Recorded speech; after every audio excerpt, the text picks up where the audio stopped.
Jasad wanita terbungkus karung di Tanah Datar, Sumatera Barat ternyata siswi MTS Negeri 2 Sumanik.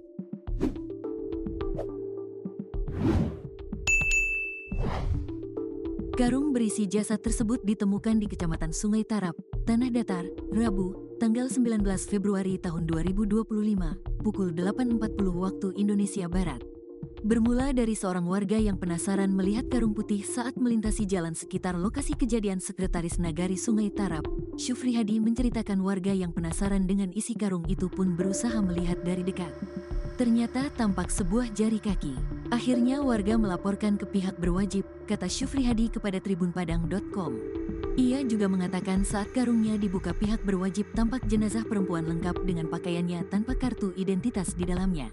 Melihat kondisi jasadnya mungkin masih baru dibuang oleh seseorang yang tak dikenal serta belum mengeluarkan bau busuk, ucapnya. Saat ditemukan, korban menggunakan baju berwarna hitam, celana warna pink, dan memiliki tato di tangan kiri yang bertuliskan, Cinta. Lanjut Syufri Hadi, jenazah itu telah dievakuasi ke RSUD Batu Sangkar guna mendapat penanganan medis.